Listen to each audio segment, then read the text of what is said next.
Ban হয়ে গেল ইস্টবেঙ্গল দল। এআইএফএফ অনূর্ধ্ব-17 যুবলীগে বয়স বাড়ানোর অভিযোগ উঠেছিল ইস্টবেঙ্গল দলের বিরুদ্ধে। গত বছর 14ই ডিসেম্বর মোহামেডান দল এবং 16ই ডিসেম্বর চিরপ্রতিদ্বন্দ্বী মোহনবাগানের বিরুদ্ধে ওভারএজ ফুটবলার খেলানোর অভিযোগ উঠেছিল ইস্টবেঙ্গল দলের বিরুদ্ধে।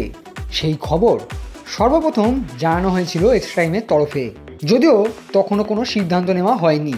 তবে এবার এআইএফএফের তরফে স্পষ্ট জানিয়ে দেওয়া হলো তাদের সিদ্ধান্ত। ব্যান করা হলো ইস্টবেঙ্গল যুব দলকে।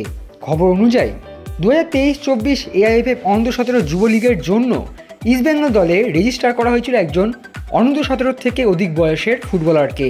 আর সেই কারণেই ব্যান করা হলো লাল হলুদ ব্রিগেডকে। আর এর ফলে স্থানীয় গ্রুপ পর্যায়ে চ্যাম্পিয়ন হলেও তাদের সেই ইস্টবেঙ্গলের পরিবর্তে প্রথম স্থানে শেষ করলো মোহনবাগান দল এবং দ্বিতীয় স্থানে শেষ করলো ইউনাইটেড এসসি। এর ফলে মোহনবাগান এবং ইউনাইটেড ক্লাব এআইএফএফ অনূর্ধ্ব-17 যুবলীগের প্রধান পর্যায়ে খেলতে চলেছে। অন্যদিকে ইস্টবেঙ্গল দলের টাইটেল এবং মেডেল ফেরত নেওয়া হবে বলেই শোনা যাচ্ছে, যদিও এছাড়া অন্য কোনো শাস্তির সিদ্ধান্ত নেওয়া হয়নি এআইএফএফের তরফে। সব মিলিয়ে ইস্টবেঙ্গল দলের ব্যান মোটেই সুখবর নয় বাংলার ফুটবলের জন্য।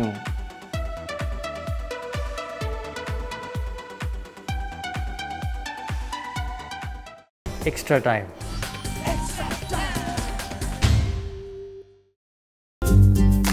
লেটেস্ট নিউজ আর এক্সক্লুসিভ ভিডিওর সঙ্গে আপডেট থাকতে এখনই সাবস্ক্রাইব করুন আমাদের ইউটিউব চ্যানেল। বেল আইকনে ক্লিক করতে ভুলবেন না যেন।